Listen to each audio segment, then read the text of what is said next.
Bapak Ibu yang dikasihi Tuhan, hari ini saya mau membawakan khotbah saya. Bisa ditampilkan dengan judul, kelihatan kah? Semoga kelihatan. Saya memberi tema rahasia di balik meresponi Roh Kudus.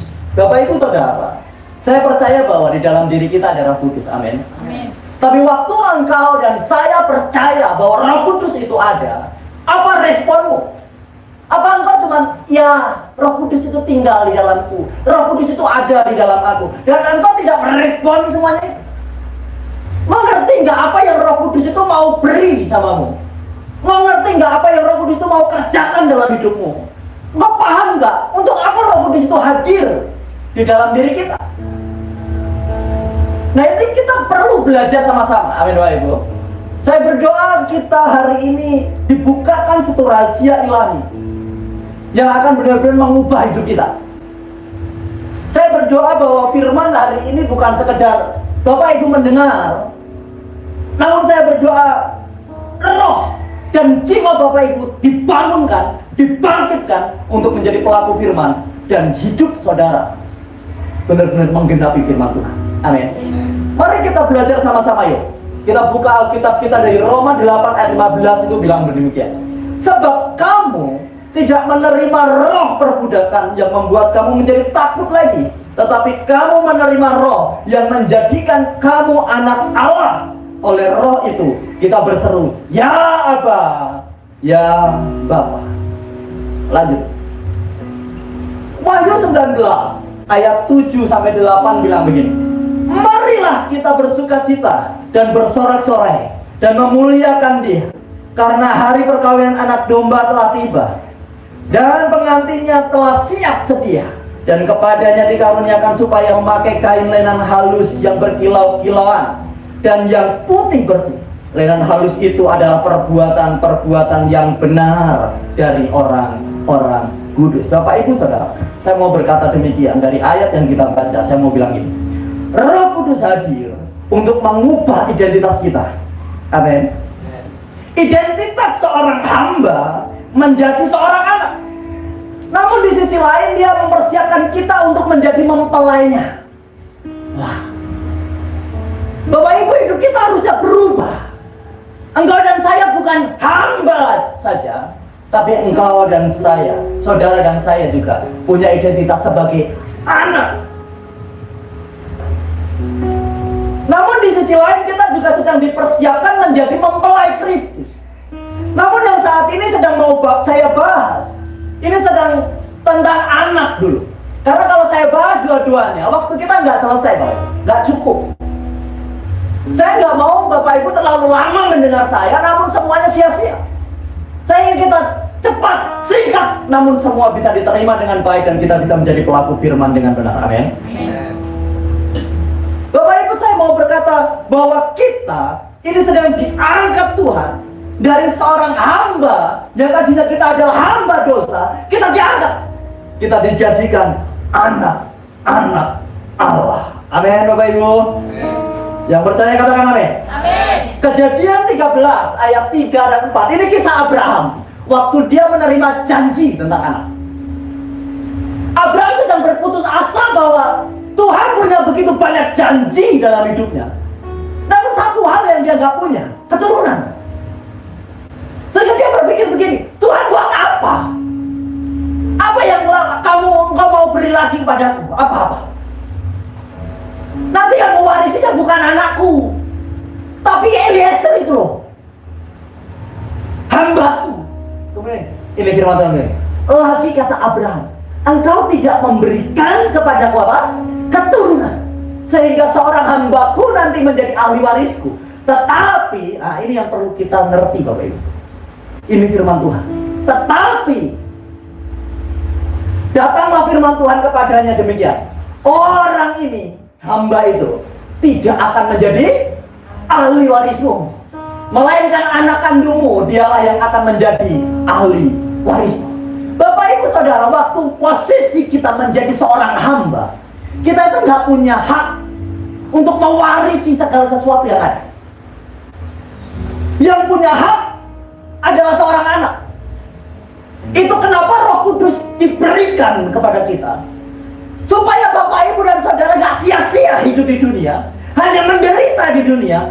Namun Tuhan sedang ingin mengubah identitasmu menjadi seorang anak, supaya engkau layak disebut apa?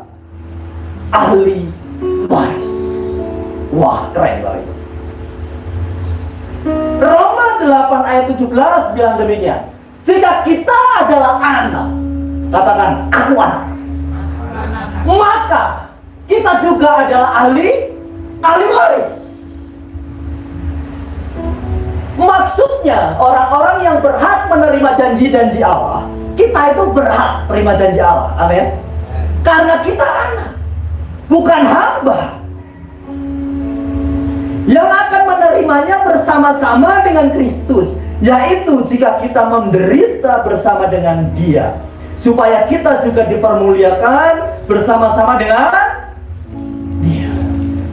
Kehadiran Roh Kudus dalam hidup saudara dan saya bukan hanya membawa kita menderita bersama dengan Kristus, tapi ada janji berikutnya, yaitu supaya kita dipermuliakan bersama dengan Kristus. Amin Bapak Ibu.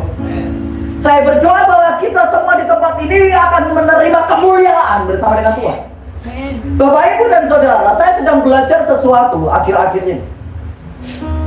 Saya belajar setiap kali saya baca firman Tuhan, setiap kali dalam periode saya membaca Kejadian dari sampai Wahyu, saya itu sedang merenungkan, Bapak Ibu. Beberapa tahun yang lalu, yang selalu Tuhan berikan rema dalam hidup saya, itu tentang kuasa. Setiap kali saya baca firman Tuhan, baik itu dari Kejadian sampai Wahyu, pokoknya rema yang saya terima itu tentang kuasa. Dan yang terjadi adalah setiap pelayanan yang kami kerjakan itu pasti membawa kuasa. Beberapa waktu yang lalu, sebelum saya masuk di periode yang sekarang, rema yang saya dapatkan adalah menderita bersama Kristus. Menderita bersama Kristus. Kamu akan dibenci banyak orang oleh karena namaku, namun siapa yang bertahan sampai kesudahannya, dia akan selamat.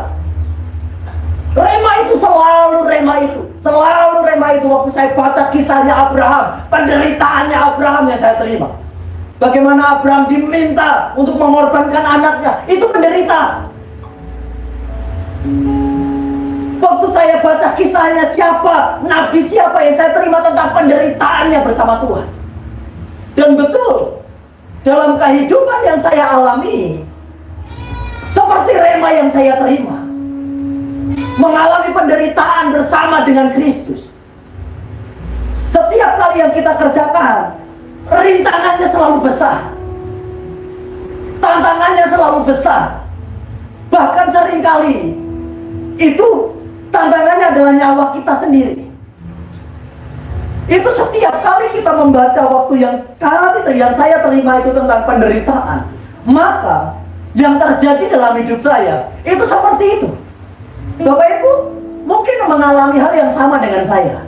Waktu Bapak Ibu mendapat rema, saya nggak tahu ya Bapak Ibu. Bapak Ibu kalau baca Alkitab itu remanya bisa berbeda-beda. Dalam satu hari mungkin remanya berbeda. Hari ini, hari ini, besok ini, hari kemarin itu. Saya enggak, Bapak Ibu. Saya setiap kali baca firman Tuhan, itu satu periode begini. Dari Kejadian sampai Wahyu selalu remanya sama. Waktu Tuhan berbicara tentang penderitaan, pasti yang masuk di dalam diri saya, yang masuk di pikiran saya, yang masuk di jiwa saya, yang masuk dalam roh saya, di dalam doa saya, itu pasti penderitaan. Namun akhir-akhir ini, waktu saya memulai lagi, Bapak Ibu, saya membaca firman Tuhan dari Kejadian sampai Wahyu itu sudah berulang-ulang. Namun baru saat ini, tahun ini, dan bulan-bulan ini, saya mendapat rema yang berbeda. Dan ini sedang saya mau bagikan sama kita semua. Dan supaya saya berdoa, kita juga menghidupi bersama-sama, dan kita menerimanya bersama-sama. Amin. Saya sedang mempelajari bagaimana manusia diciptakan oleh Tuhan. Bapak Ibu yang rajin baca firman Tuhan, pasti Bapak Ibu ngerti waktu Bapak Ibu membaca Kejadian 1, di mana Tuhan menciptakan langit dan bumi. beserta dengan isinya di hari yang terakhir Dia ciptakan manusia.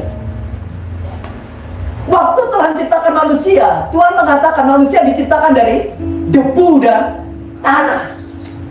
Namun sebelum itu Bapak Ibu memperhatikan nggak? Ini rahasia yang saya merasa, wah, kenapa saya baru dapat sekarang Tuhan? Saya pernah ngomong gitu sama Tuhan, kenapa nggak dari dulu-dulu? Supaya hidup saya ngalami ini. Begini rahasianya Bapak Ibu. Sebelum manusia diciptakan dari debu tanah, di mana manusia itu diambil dan diciptakan, itu sudah diberkati oleh Tuhan. Coba kalau Bapak Ibu perhatikan, baca baik-baik. Di hari di mana tanah itu diberkati, Alkitab katakan, Tuhan berkata, mulailah engkau menumbuhkan tumbuh-tumbuhan berbiji, buah-buahan, dan segala macam buah-buahan di situ harus ada. Ini keren nih. Artinya tidak ada tanah kering. Amin Bapak Ibu. Tidak ada tanah yang tidak subur. Di situ tanah subur dan diberkati. Dan setiap tanah yang diberkati ditanami apa saja pasti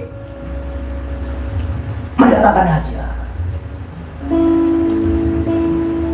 Setiap tanah yang subur itu ditanami apa saja, diusahakan bagaimanapun, itu mendatangkan hasil. Dan kita itu diambil dari tanah yang sudah diberkati oleh Tuhan. Yang artinya hidup kita, Bapak Ibu dan Saudara, ini harus ngerti, manusia dirancangkan oleh Tuhan itu menjadi pribadi yang diberkati oleh Tuhan. Amin. Manusia tidak pernah dirancangkan untuk menderita. Manusia tidak pernah dirancangkan untuk susah. Manusia dirancangkan untuk diberkati menjadi berkat. Yang percaya katakan amin. Manusia itu dirancang Tuhan dari semula itu untuk diberkati, menghasilkan buah, dan buahnya itu bisa dinikmati oleh siapa? Sekitarnya.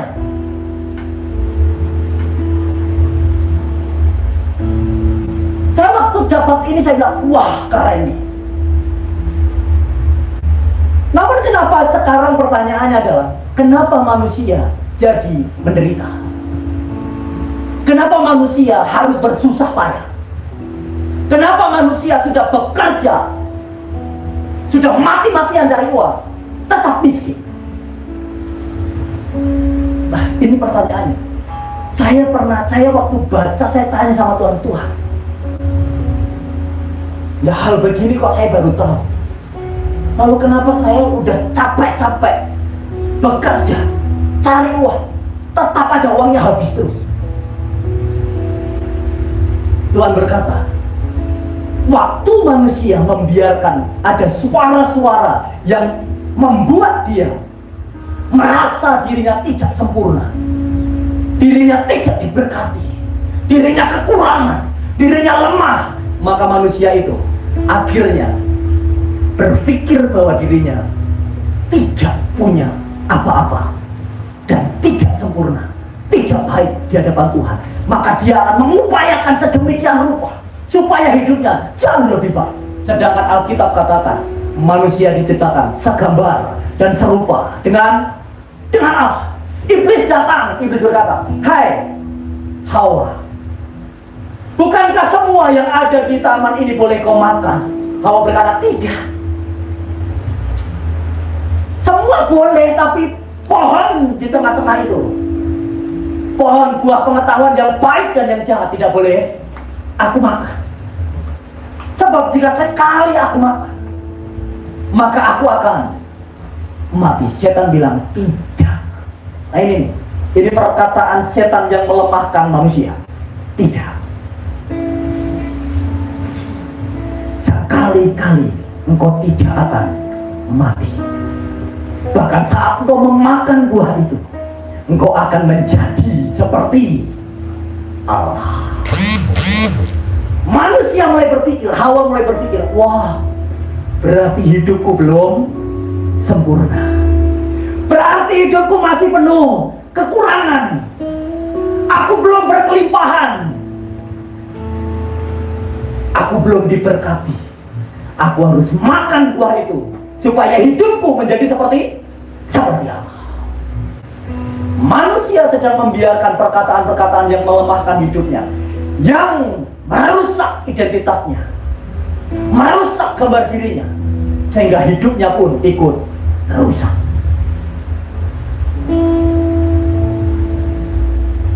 Kemudian manusia diusir dari Taman Eden, dan dari situlah kutuk terjadi.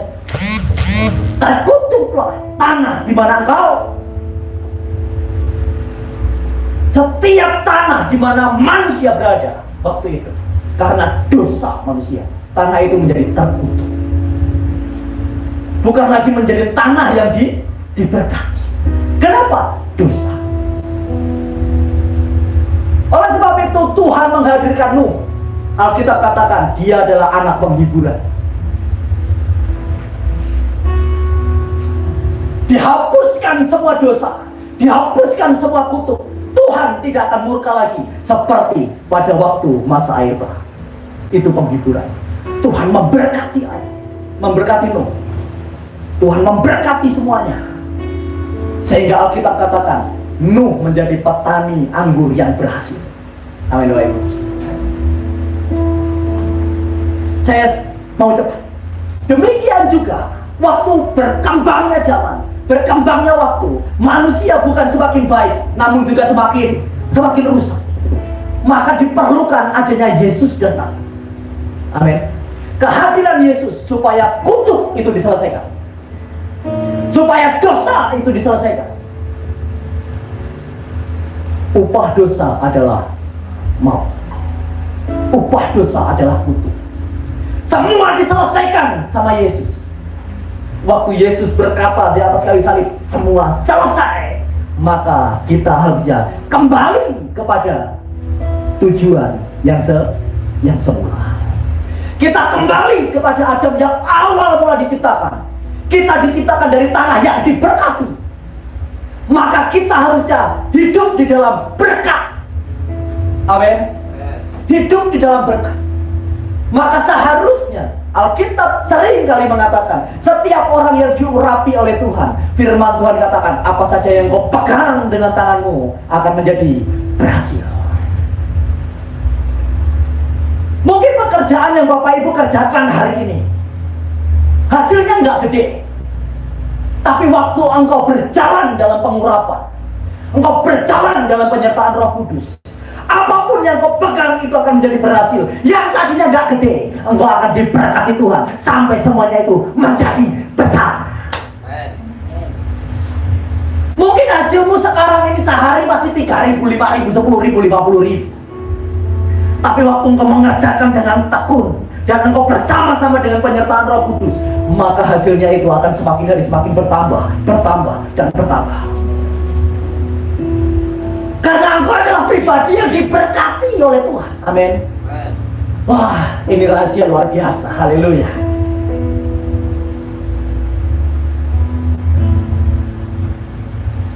Coba kita lanjut ayat yang berikutnya dulu. Kejadian 24 ayat 36 ya. Dan Sarah, istri tuanku itu. Nah, ini kejadian waktu hambanya Abraham sedang mencari jodoh. Untuk siapa? Anaknya. Dia pergi. Dan waktu dia menemukan jodohnya, jodoh anak Abraham, dia bercerita demikian. Dan Sarah istri tuanku itu sesudah tua telah melahirkan anak laki-laki bagi tuanku itu. Kepada anaknya itu telah apa? Diberikan tuanku apa? Segala harta miliknya. Bapak Ibu, saudara dan saya adalah anak Bapa di sorga. Amin. Maka kita berhak mendapatkan segala harta milik Bapa di sorga. Haleluya.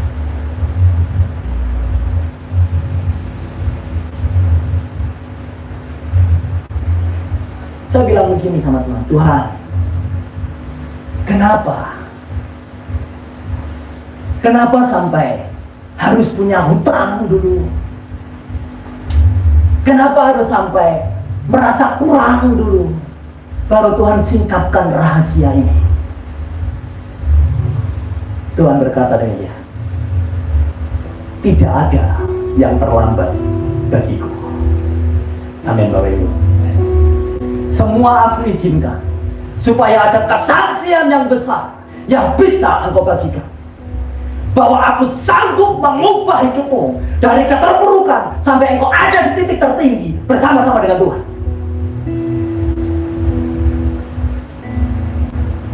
Mungkin kau cuma pekerja biasa, pekerja serabutan, tapi jika engkau bersama dengan Tuhan di dalam pengurapan Roh Kudus, engkau meresponi bahwa Roh Kudus itu menyertai hidupku, pekerjaanmu itu akan diberkati dan engkau bisa jadi berkat bagi banyak orang. Waktu saya terima ini, saya bilang begini sama Tuhan, saya ucapkan janji saya sama Tuhan. Ini janji saya. Tuhan, saya sudah terima kebenarannya. Sekarang janji dari Tuhan itu saya terima.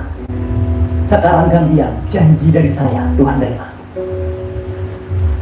Janji dari Tuhan apa, Bapak Ibu? Tuhan akan memberikan segala miliknya.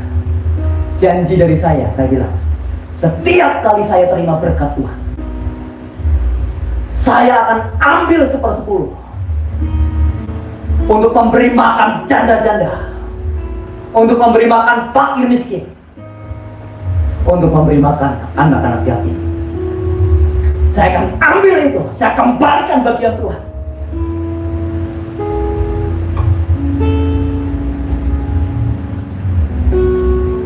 Saya cerita sama istri saya, kalau saya lupa ingatkan saya. Semua keuangan istri yang pegang. Setiap kali terima uang, istri saya ngomong, ini persepuluhannya sekian. Saya bilang, oke. Kadang-kala manusia lama saya itu muncul waktu saya lihat ada orang minta-minta pengemis di jalan, ada orang ngamen. Kadang saya malas ambil dompet, saya malas keluarkan uang, saya cuma dada aja. Setelah ini, setelah janji Tuhan saya terima, setelah rahasia ini saya terima, saya bilang, seberapapun saya harus tetap keluarkan uang saya. Saya mau jadi berkat karena saya sudah menerima janji berkat. Amin Bapak Ibu. Engkau sudah terima janji berkat. Tuhan mau hidupmu seperti ini. Firman Tuhan yang ada di perjanjian lama itu gambaran kehadiran Yesus, gambaran masa sekarang. Kita ini anak-anak Allah, kita ini anak-anak Bapa. Seperti Ishak menerima warisan daripada Abraham, segala milik Abraham, maka kita juga menerima warisan Bapa di surga, segala milik Bapa kita punya. Maka Yesus berkata, apa yang Bapa punya, anak punya. Haleluya. Apa yang Bapa punya, anak punya. Ini kita buka yuk ayatnya. Yohanes 16 ayat 15. Ini perkataan Yesus. Segala sesuatu yang Bapa punya adalah aku punya. Sebab itu aku berkata, ia akan memberitakan kepadamu apa yang diterimanya daripadaku. Bapak Ibu yang dikasih Tuhan, Bapak Ibu ingat kisah tentang anak yang hilang. Satu anak yang hilang. Ini ada dua anak, ya kan? Ada dua anak. Yang satu minta warisan. Warisannya segera apa? Dibagi. Diminta, semua diminta. Ini pemikiran yang jelas, Bapak. Contoh nih anak yang hilang. Tapi jangan ikut-ikut menghilang seperti dia. Tapi pengertiannya ini Bapak Ibu contoh. Dia tahu betul bahwa apa yang bapaknya punya itu dia punya. Sehingga dia berani apa? Berani minta.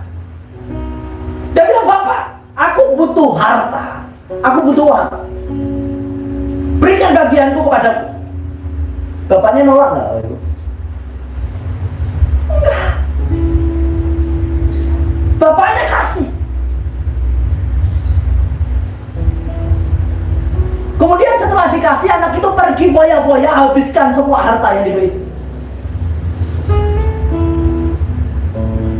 Hidupnya susah, menderita. Karena apa? Dia nggak bisa mengelola berkat dengan baik. Tapi kita adalah orang-orang yang dipercaya oleh Tuhan dan kita diberi hikmat oleh Tuhan. Amin. Waktu engkau diberkati, engkau bisa kelola berkat itu. Dia pergi. Dan akhirnya dia sadar, aku perlu kembali.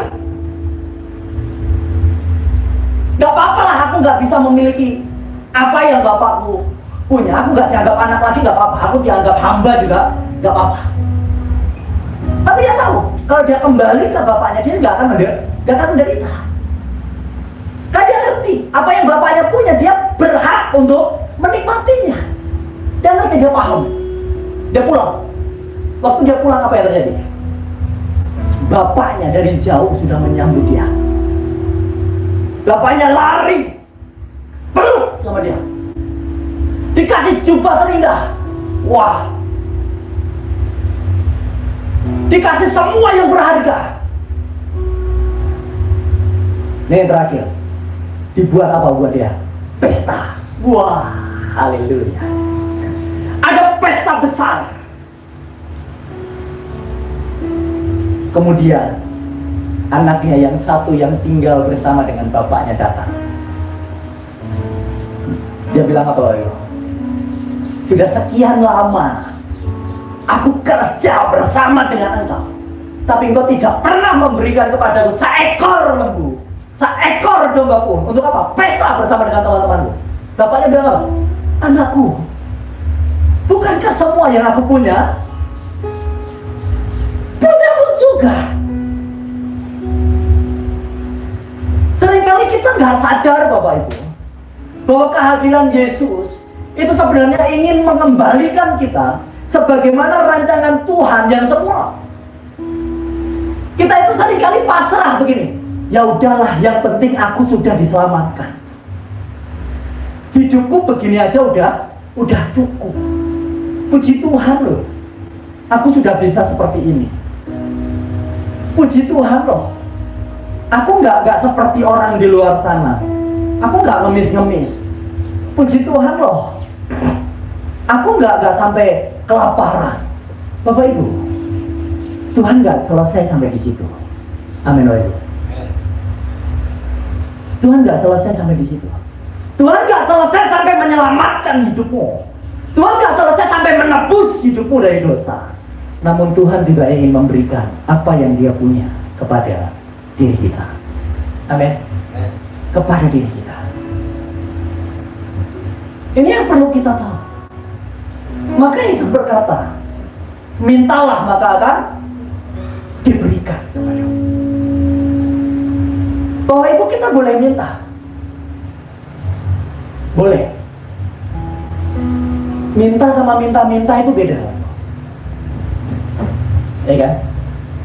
Kita boleh minta, tapi bukan minta-minta atau ngemis.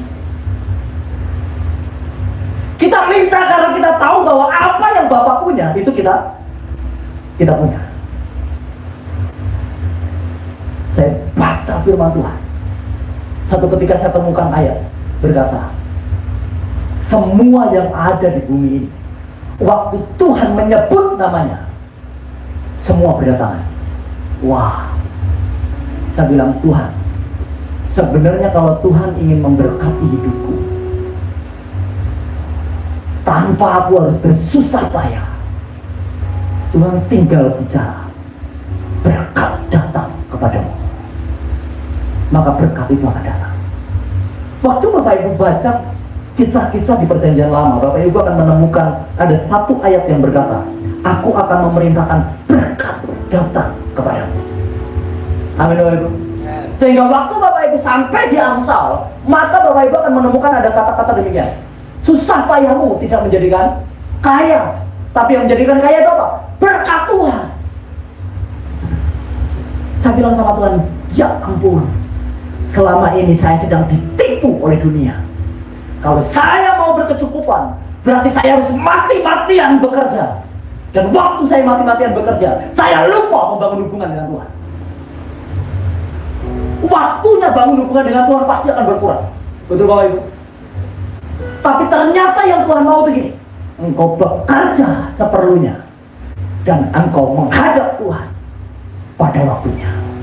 Maka berkat Tuhan itu akan datang pada kita, karena Tuhan memerintahkan berkat datang dalam hidup kita. Amin.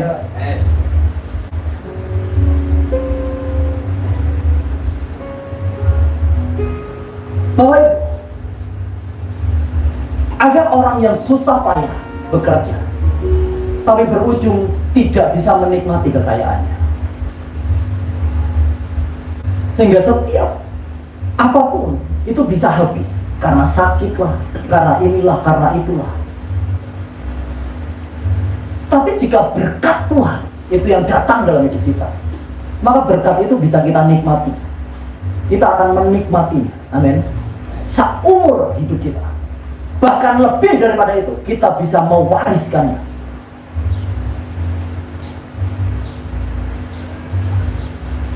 Jadi saya mau berkata gini, sebenarnya Tuhan itu juga mau kita mengalami hidup yang berlimpah. Amin Bapak Ibu. Tuhan itu juga ingin kita mengalami hidup yang berkelimpahan, sehingga kita bisa menjadi berkat secara berlimpah-limpah.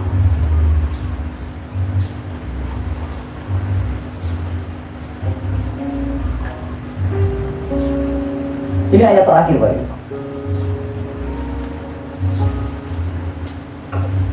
Yohanes 10 ayat 10 bilang gitu, pencuri datang hanya untuk mencuri dan membunuh dan membinasakan. Tapi Yesus datang supaya apa? Kita mempunyai hidup. Amin. Supaya apa? Kita mempunyai dalam segala kelimpahan. Wah. Supaya kita punya hidup dalam segala kelimpahan, bukan dalam segala penderitaan. Engkau menderita karena Kristus, pasti akan saudara alami. Pasti. Tapi Tuhan tidak akan selalu membiarkan anak-anaknya menderita. Amin. Akan tiba waktunya. Sarah harus berumur tua dulu, baru dia melahirkan Ishak. Abraham harus tunggu umurnya 100 tahun, baru dia dapat keturunan.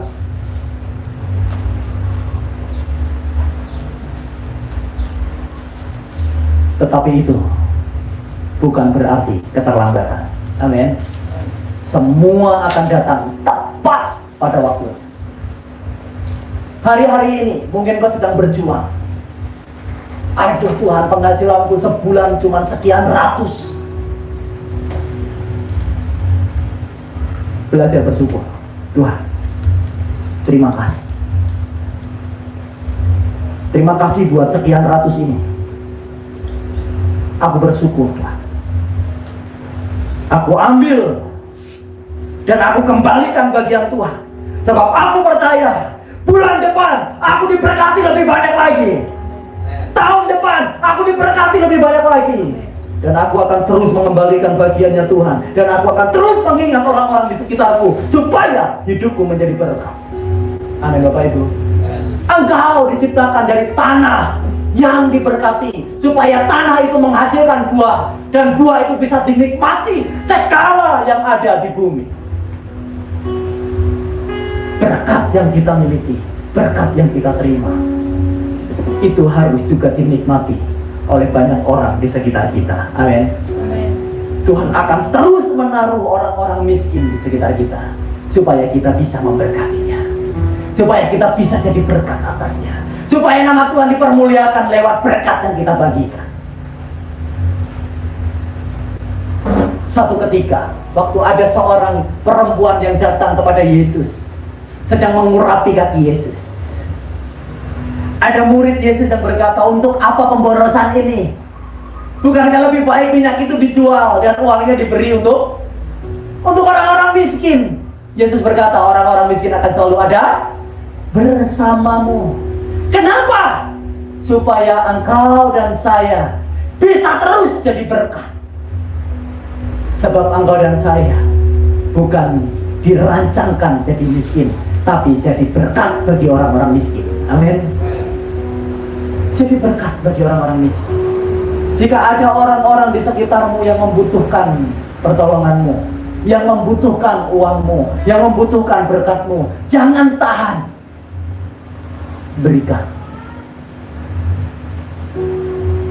Kadang-kala ada orang-orang yang meminjam kepada kita dan tidak bisa membayar. Belajar. Tuhan, aku percaya aku bisa dikasih lebih banyak lagi daripada itu. Amin. Dan jika dia tidak bisa mengembalikan itu, biarlah itu menjadi berkat buat hidupnya. Percayalah Bapak Ibu, kita dirancang supaya kita mengalami hidup di dalam kelimpahan. Kepada siapa yang memiliki, dia akan diberi.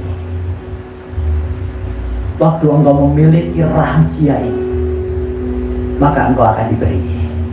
Amin Bapak Ibu. Roh Kudus datang dalam hidupmu untuk mengubah hidupmu dari yang tidak bisa apa-apa menjadi pribadi yang bisa melakukan apa-apa. Nanti saya akan bahas yang berikutnya, yaitu tentang membawa. Itu rahasia lebih besar lagi. Dan saya berdoa itu akan memberkati kita. Amin. Saya berdoa hari ini Bapak Ibu menerima pesan Tuhan, dan Bapak Ibu sedang menerima janji Tuhan. Waktu saya terima janji Tuhan, dan ternyata janji Tuhan itu tidak seperti yang saya alami hari-hari ini. Saya berkata, bangunlah hai jiwaku, mengapa engkau tertekan dalam diriku? Aku mau memuji Tuhan, aku mau menyembah Tuhan, aku mau bersyukur kepadanya, sebab Dia Allah yang setia. Segala perjanjiannya tidak pernah diingkarinya. Bangunlah hai jiwaku, pujilah Dia. Haleluya. Waktu engkau merasa bebanmu terlalu berat, katakan, bangunlah hai jiwaku, mengapa engkau tertekan dalam hidupku? Aku mau memuji Tuhan, aku hendak memuji Dia, aku hendak bersyukur baginya, sebab Dia Allah yang setia. Perjanjiannya tidak pernah diingkarinya. Dia yang memberkatiku dan aku mau menyanyi bagi Dia, aku mau bersyukur baginya. Jangan biarkan jiwa kita tertekan. Jangan biarkan jiwa kita menderita. Bangkitkan dan mengucap syukur baginya. Amin Bapak Ibu. Amin Bapak Ibu. Saya berdoa di dalam nama Yesus, semua janji Tuhan ini tergenapi dalam hidup kita. Saya berdoa dalam nama Yesus, setiap kita menerima rancangan Tuhan yang semula, sehingga mulai saat hari ini engkau berbeda. Amin. Bapak Ibu, kita harus mulai berpikir bahwa aku bukan orang miskin lagi, aku bukan orang menderita lagi. Hari ini mentalku adalah mental orang kaya yang diberkati oleh Tuhan. Aku gak takut memberi, aku gak takut berbagi, aku gak takut kehilangan, namun aku akan selalu diberkati oleh Tuhan. Sebab janji Tuhan iya dan amin. Aku menerimanya dan aku percaya bahwa Dia setia dalam perjanjiannya. Dia akan terus menepatinya dan Dia akan terus memberikannya kepadaku. Sebab aku adalah anak baginya dan aku berhak menerima janji Tuhan. Kita datang sama Tuhan, kita berdoa. Haleluya Roh Kudus. Engkau Allah yang baik, Engkau Allah yang begitu hebat, Engkau Allah yang begitu ajaib. Kami memuji